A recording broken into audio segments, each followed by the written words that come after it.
What up, people? It is your boy Baddog here with another New York Giants video. Happy Thursday, everybody out there. Do me a favor, hit the thumbs up because it helps out the video more than you know. Subscribe to the channel.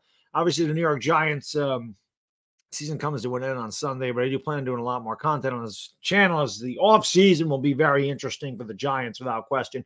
They're going to be making a lot of moves. And you know, when you have a boring offseason, that means you had a good regular season. When you have a very intriguing offseason, it means that your regular season was less than stellar. And us Giants fans know we suffered through a very poor season once again. Last year, making the postseason was definitely the aberration. We have not been a good team in many years outside of 2 playoff appearances and 1 playoff win in 10, 11 years. It has been really, really dark here for the New York Giants. So obviously there's going to be a lot of moves made. Will the Giants trade up in the draft and get their quarterback? Will they stand pat? Will they sign what free agents they're going to sign? You know, what's Joe Shane going to do? Is Wink Martindale going to be here? Is Kafka going to be here? Bobby Johnson, all the coordinators. What are they going to do?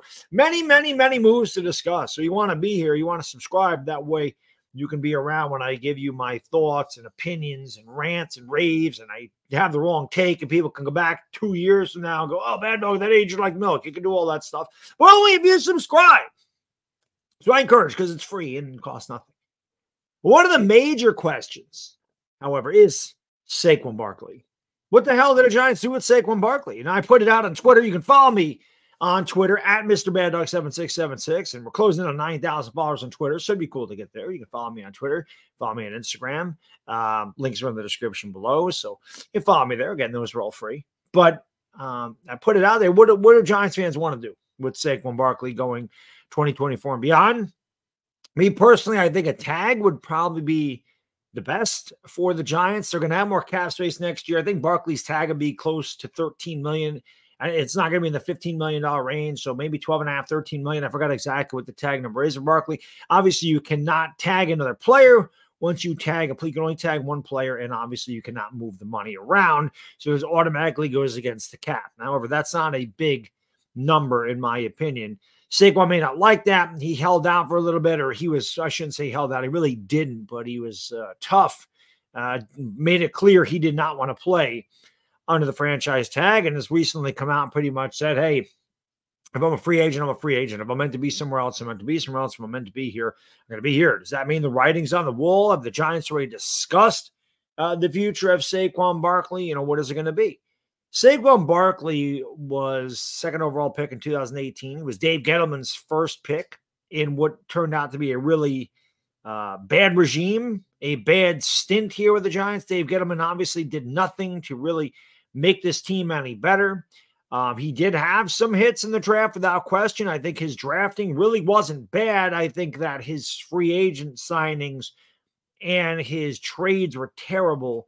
But scouting-wise, I thought he did a pretty good job. I was very happy when the Giants got Saquon Barkley. I let it be known I did not want Sam Darnold at any point. I didn't think Sam Darnold was going to be a very good quarterback, and it turns out that so far he hasn't been.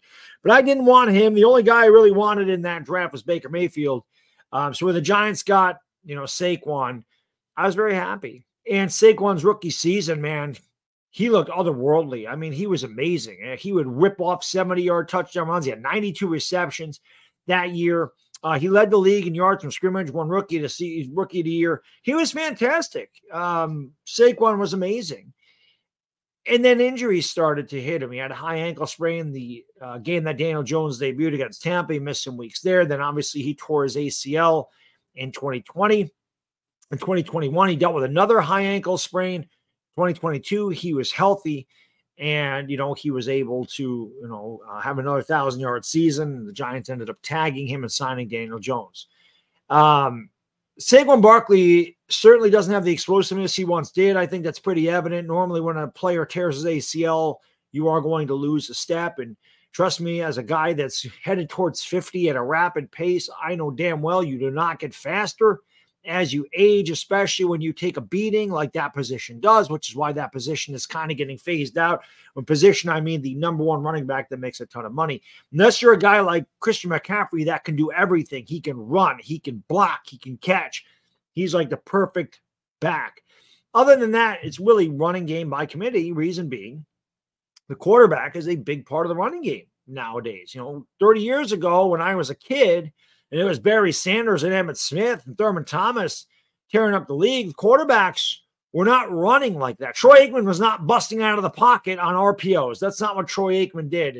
And whoever the hell Barry Sanders' quarterbacks were back in the day, I don't remember. They had Andre Ware, I think, was there. Rodney Peete. I don't know if Joey Harrington was their quarterback. I forget. The Lions had a lot of forgettable quarterbacks. But they weren't busting out and running RPOs and running for 1,000 yards a season or getting 15 touchdowns like Jalen Hurts does. That wasn't a thing. So they've taken a lot away from the running backs. You get down to the 1 yard line, like the Eagles, Jalen Hurts getting shoved into the end zone. Our quarterbacks are rolling out. They're throwing the backup tight ends. They're throwing a lineman. The running back got phased out a little bit. It's really not a premium position anymore the way it used to be. So Saquon Barkley is going to be an enigma without question because he's been the Giants' best offensive player.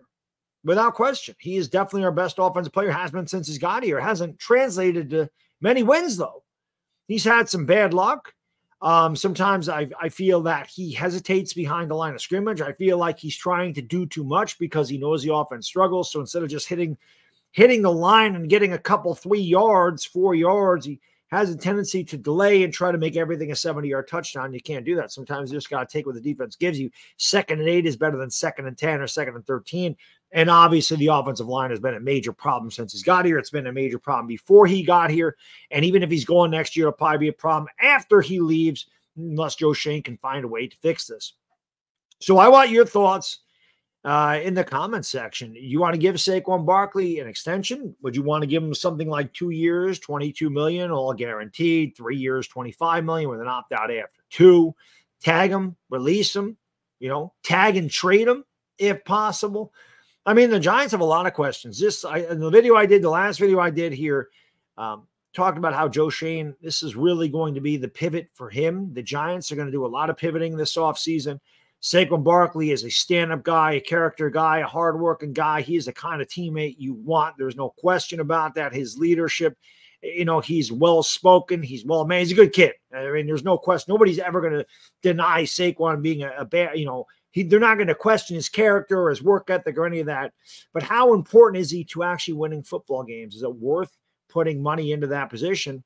Now, I've been all along been saying this, especially with the fans that want to complain about the old line and how they don't protect Daniel Jones. And now if the Giants draft the quarterback, they're not going to protect the new quarterback either.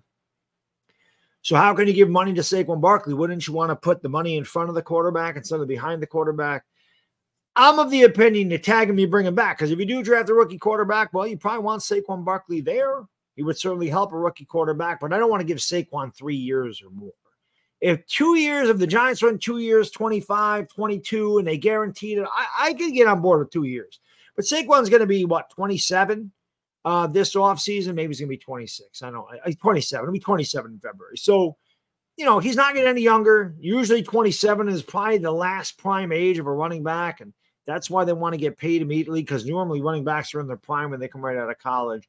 And again, Saquon's dealt with injuries, every year except for 2 since he's been in the league. And so, obviously it's just bad luck, but it is part of football. And, the best ability is availability. So we'll see what it is. But anyway, I just want to give your thoughts. I know what the Giants are going to do in the offseason. It's going to be very interesting without question. But I'm all about tagging the guy, and maybe you see where he is, and, you can talk numbers during the season. If he has another, injury-plagued year, he doesn't look as good, you can move on from him in 2025. I don't know. To me, I would like him back. I like Saquon a lot, but I don't want to put all my eggs in that basket. I don't want to give him a lot of money.